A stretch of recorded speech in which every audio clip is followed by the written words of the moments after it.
confess you feel the way I do. Confess, I think you want me to.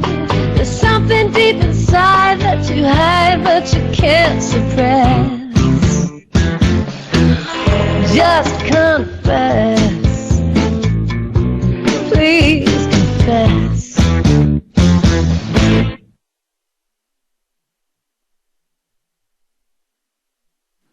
Hi everyone, I'm professional matchmaker Samantha Daniels. Welcome to Love Samantha Daniels Style. For the next half an hour, 30 minutes, we are going to be talking about dating, love, sex, romance, and relationships.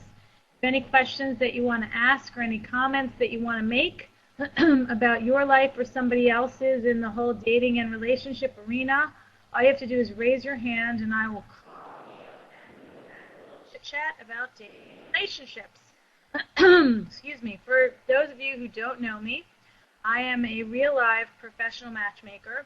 I own a company called Samantha's Table, which is here in New York and also in Los Angeles, and I spend each and every day helping single people find their match. So not only do I help match them, but I also coach them and give them advice of what to do and what not to do, what they're doing right as they're trying to get into or maintain a good relationship. So I've spent the past 10 years doing that, so as a result, I know a lot about relationships. So if you have any questions that you want to ask, feel free to do so. It's cheaper. I am cheaper than a therapist that charges $200 an hour. This is free. You get free video, and you get free advice, so you might as well take advantage of it. In the meantime, I'm going to open up the floor to talk a little bit about something that I've been thinking about recently, and that's what happens when you revisit the past.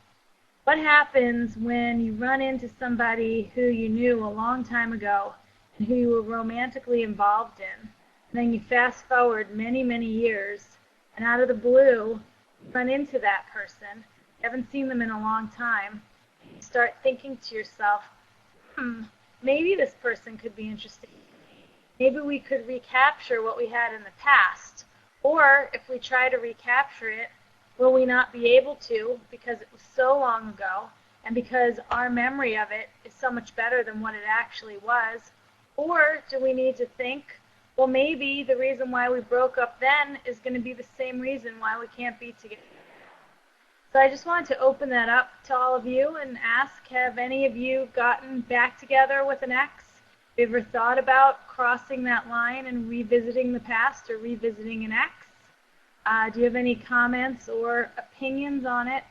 What do you think? Because I think that it's a pretty interesting topic, something that I've personally been thinking about recently. So I wanted to hear what you have to say. Okay, so I'm going to call on Dangerous. What do you think? I think you shouldn't try to recapture the past and try to relive something that you've experienced before.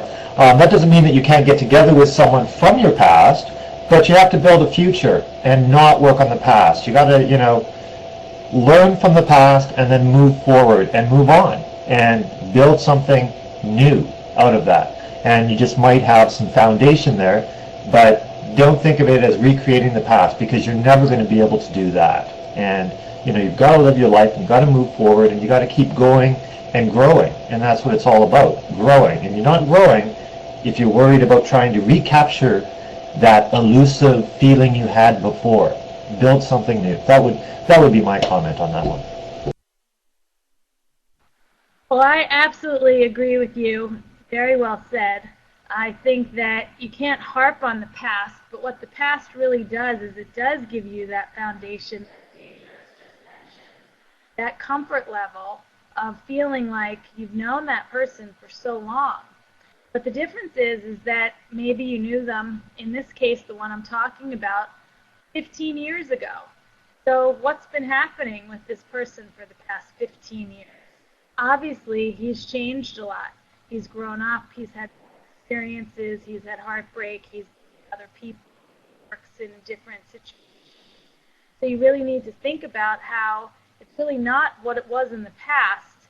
There's something going on now in the present, and there's a whole lot of future coming up. So I think that finding somebody from your past in some ways could be the best of every world because you feel so comfortable with that person because you haven't seen them for 10 or 15 years. You feel like you've kind of always known them because you know them long ago. So it maybe speeds up the situation a little bit. But then at the same time, there's that whole excitement of getting to know someone. So I think it's a pretty interesting concept, and I've just been sitting around talking about that with some of my clients this week, thinking about, well, how do you not bring the past in? How often do you talk about it? And I also think it really comes into play a whole lot when you're thinking about how quickly you're going to have sex with that person, how quickly you're going to get intimate with that person, because if you dated them in the past, then you probably had sex with them in the past. And now, fast forward 15 years later, does that mean that you jump right back into the sack with them? Or does it mean that you still go through the motions slowly like you would with a new person? And I think that it can be, I'm putting my sound is up. My sound is to the top. Are you all having trouble hearing me? My sound is to the top. This is as loud as I get. Anyway, so, I think that the whole thing with the sex also is kind of interesting because I think, my advice for people when they just start dating someone is that you should take it slowly when it comes to getting intimately, romantically, sexually involved because you want to make sure that you like that person at their foundation. Well, when you start dating somebody who you dated in the past, that foundation's there. So a lot of people say, well, we've slept together before, we have this foundation, we could actually have sex immediately. But you have to keep in mind that you really don't know that person at all. So if you have sex right away, then it might be moving too quickly. So that's another point. Do any of you have any comments or concerns for my friend going back to the past or going into the future? Has anybody done it? Does anybody have a friend who has done it? And what's happened? Because I think that I want to know. Say on that topic. Who is Sunny610? Do you have a mic? Do you want to